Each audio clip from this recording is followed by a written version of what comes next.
Tvrtka Infobip predstavila je danas medijima svoj kampus Alpha Centauri, jednu od najmodernijih poslovnih zgrada u ovom dijelu Europe.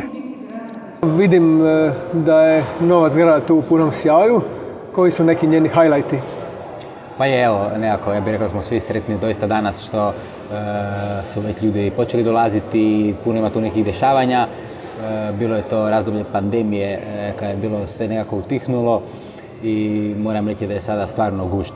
Doći vamo, biti među ljudima, vidjeti ljude, popiti kavu s njima i onda i koristiti prednosti ovakvog jednog kampusa. Stvarno moram pohvaliti i kuhinju, stvarno je odlična. Imamo prostore, znači gdje ljudi mogu raditi kao timski u nekakvim zajedničkim meeting roomovima, imamo posebne prostorije za nekakve ako žele nekakvu privatnost, da sami odrade nešto na miru. Imamo restoran, moram još jedan put ponoviti jer je odličan.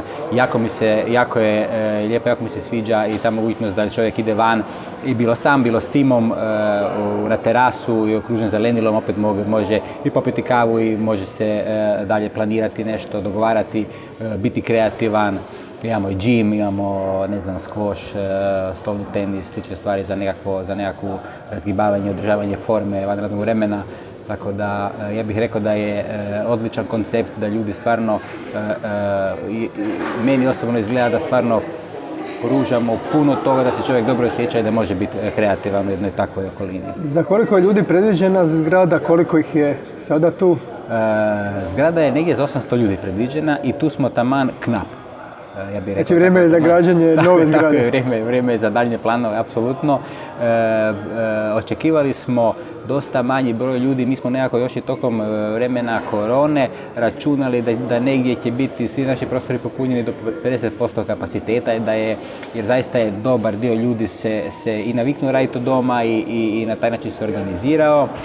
Ali evo, stvarno sam iznenađen da je takav odziv, čini se da je stvarno ta korona svima dosta i puna kapa i da ljudi žele doći na neki način ipak među ljude i raditi na jedan normalan način. Koje su još specifičnosti? Vidio sam da gore postoje apartmani za, pretpostavljam, partnere i goste. Točno, imamo, znači, na zadnjem katu su apartmani. Naime, mi imamo uvijek problema sa smještajem, kako imamo preko 60 ureda po svijetu. Često imamo te nekakve zajedničke sastanke, dogovore, planiranja, nekakve workshopove u kojima ljudi dolaze. I onda smo imali problem sa smještanjem tih ljudi. To smo sada na taj način adresirali, da jednostavno čovjek kad dođe ne mora o ničemu brinuti, dođe znači dolje na recepciju, smjesti se u apartmanu i može onda tu biti koliko mu treba, dan, dva, pet, par tjedana, kako god.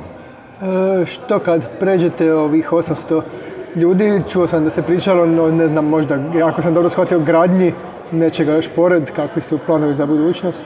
Pa da, danas smo baš pričali na tu temu, znači imamo mogućnost da proširimo kampus, predviđeno je to bilo u biti odmah u početku, tako da je uzeta veća parcela da se može napraviti, ali smo, evo, zbog korone svega toga malo bili stali sa time, ali čini se da moramo nastaviti dalje. Ok, hvala. Hvala tebi.